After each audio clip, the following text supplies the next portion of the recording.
All right, Bo Moves Bestie, let's get into it. On this episode, we are talking about what it means to prioritize, because I get the question asked a lot, well, how does she do all that? And I'm here to answer that. So go ahead, push play and listen in or watch. This is Claudia, and you're listening to She Built Success.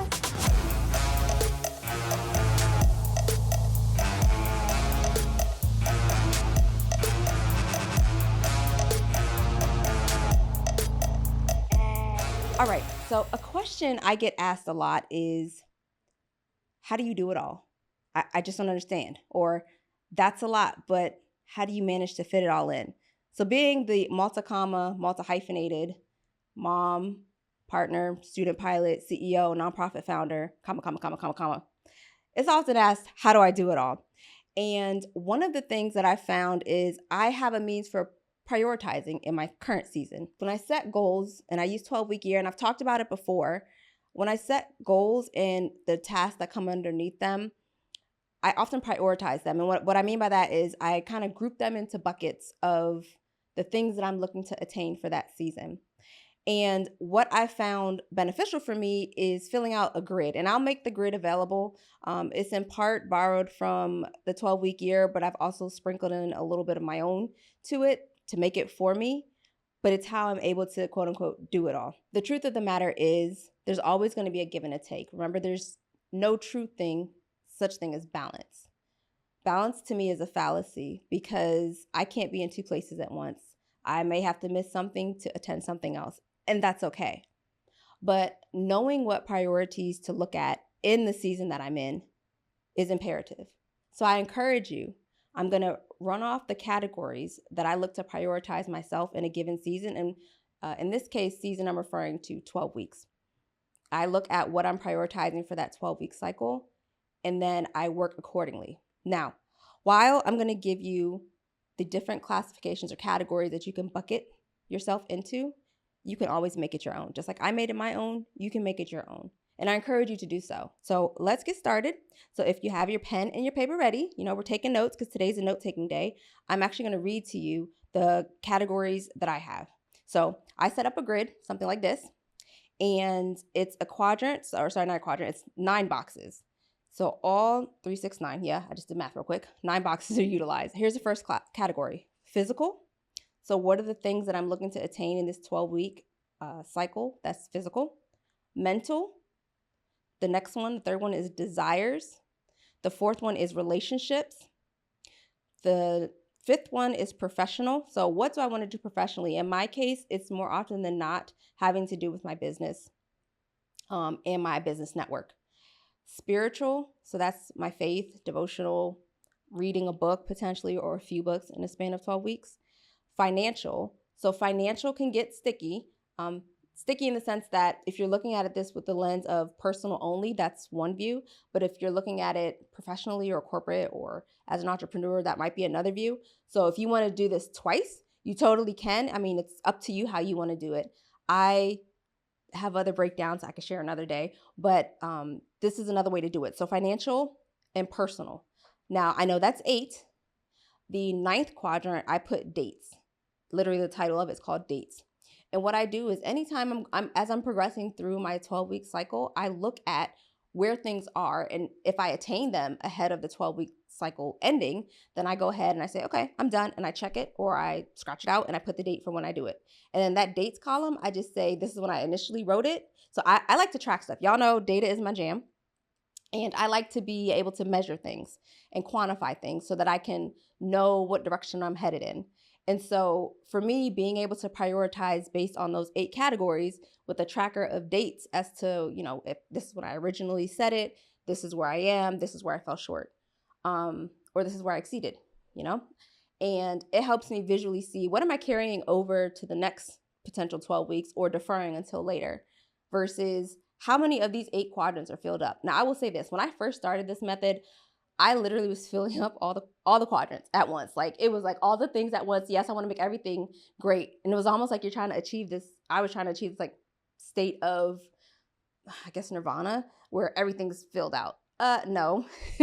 Remember, there's no such thing as balance. It's a give and a take. And so I've realized that I may pick a certain set of categories to go ahead and focus in on for that particular cycle and then switch for the next cycle. Or I may be in one category for a couple cycles, and that's okay. It's just identifying what I'm working on for that point in time.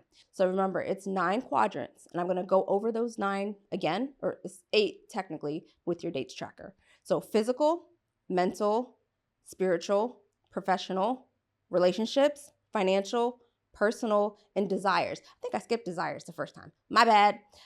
So desires are things that, and this is one of the ones that I had to add for me. Like when I think of the different projects, kids' activities, time with the partner, all that fun stuff, I think of what are things that I want out of all of that. Like I find that for me, if I first brain dump what I want and then come back and categorize things, it works better than just flat out always categorizing. Because sometimes there's something that may come to mind that I really want, but it's not the season for it right now.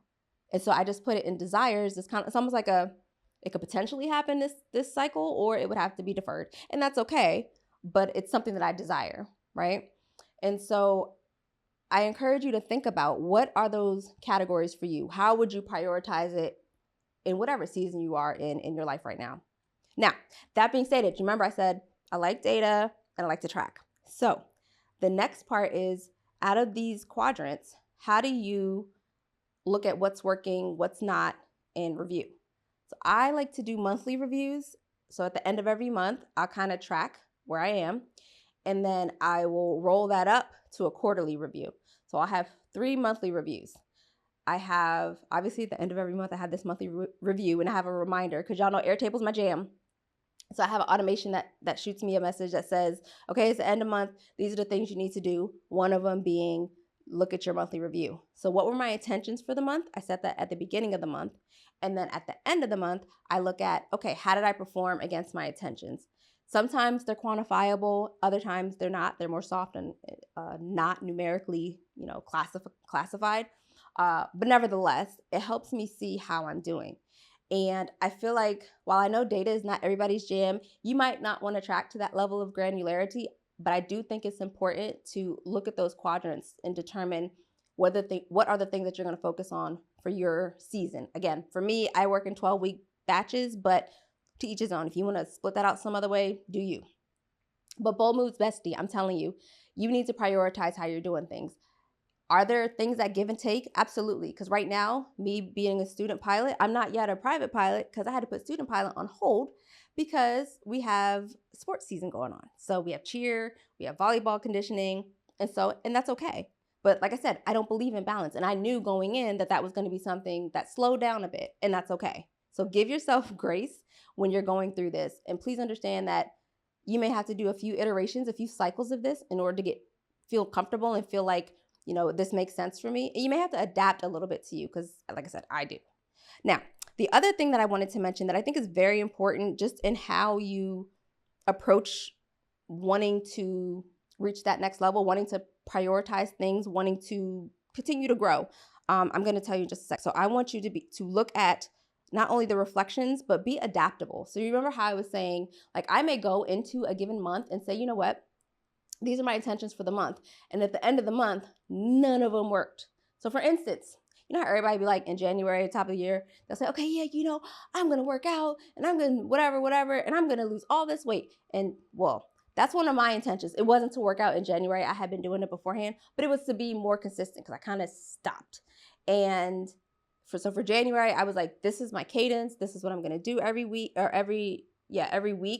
And this is how I'm going to show up. And guess what? I did not make it. I didn't finish it. And I was like, well, Claudia, why didn't you finish it?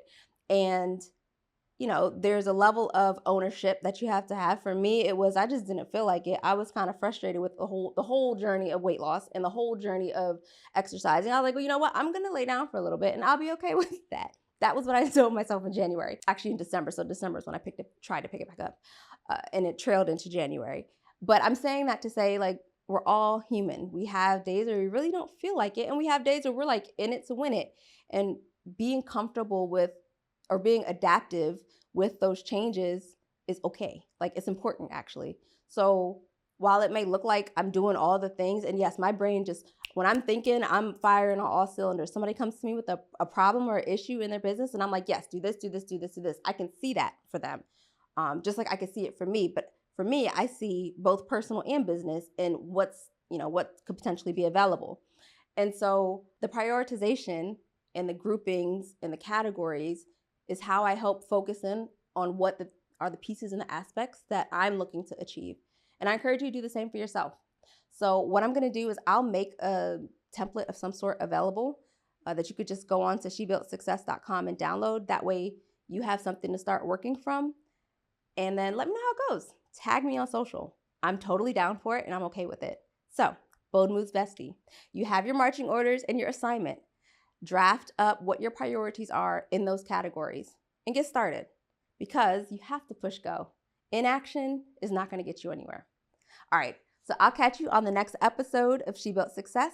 Make sure you comment, like, subscribe, and share with a friend, because it shows me that you're enjoying the content and what you want to see more of. So I'll catch you on the next episode of She Built Success. Bye, Bold Moves Bestie. Hey, it's your Bold Moves Bestie, and I'm here to help you unlock your business potential. We are offering VIP strategy days. We are able to come through, help with the strategy, systems, and framework in your business to build processes to give you that firm foundation to get you from shift to scale.